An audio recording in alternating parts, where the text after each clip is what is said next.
Hello all, അപ്പം നമ്മുടെ ഇന്നത്തെ വീഡിയോ വന്നിട്ട് ചുരിദാറിനും ഫ്രോക്കിനും ഒക്കെ കറക്റ്റായിട്ട് അതിനെ കഴുത്ത് കട്ട് ചെയ്തെടുക്കണം എന്നുള്ളതാണ് കേട്ടോ. അപ്പോൾ അതിന് നമ്മൾ ആദ്യമായിട്ട് പേപ്പറിലോ അല്ലെങ്കിൽ ക്യാൻവാസിലോ കറക്റ്റായിട്ട് കഴുത്തകലത്തിൽ ഒന്ന് ഷേപ്പിലൊന്ന് നമ്മൾ വെട്ടിയെടുക്കുന്നുണ്ട്.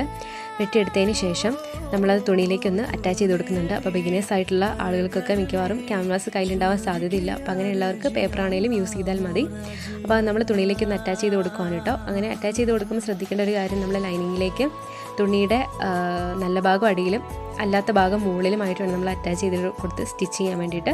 അങ്ങനെ സ്റ്റിച്ച് ചെയ്തെടുത്തതിന് ശേഷം നമ്മൾ ആ പേപ്പറൊക്കെ ഒന്ന് റിമൂവ് ചെയ്ത് കൊടുക്കുന്നുണ്ട്. എന്നിട്ട് ഇടയ്ക്കൊന്ന് കട്ട് ചെയ്ത് കൊടുക്കുന്നുണ്ട്. അതിന് ശേഷം നമ്മളൊന്ന് തിരിച്ചിട്ട് കൊടുക്കുക. അത് തിരിച്ചിട്ട് കൊടുക്കുമ്പോൾ നമുക്ക് കറക്റ്റായിട്ടുള്ള കഴുത്ത് നമുക്ക് കിട്ടും കേട്ടോ. അതിനുശേഷം നമ്മൾ അതിൻ്റെ മുകളിലൂടെ ഒന്നുകൂടെ ഒന്ന് സ്റ്റിച്ച് ചെയ്ത് കൊടുക്കണം. അപ്പോൾ ഇത് മോസ്റ്റ്ലി എല്ലാവർക്കും അറിയാവുന്നൊരു കാര്യമാണ്. എന്നാലും നമ്മുടെ വീഡിയോസ് മാത്രം കണ്ടിട്ട് സ്റ്റിച്ചിങ് പഠിക്കുന്നവർക്ക് ഇതിലും കൺഫ്യൂഷൻസ് വരാറുണ്ട് കേട്ടോ. അപ്പോൾ അങ്ങനെയുള്ളവർക്ക് വേണ്ടിയിട്ടാണ് ഈ വീഡിയോ. അപ്പോൾ ഇത് യൂസ്ഫുൾ ആവുമെന്ന് വിചാരിക്കുന്നു. അപ്പോൾ അടുത്ത വീഡിയോയിൽ കാണാം. ബൈ.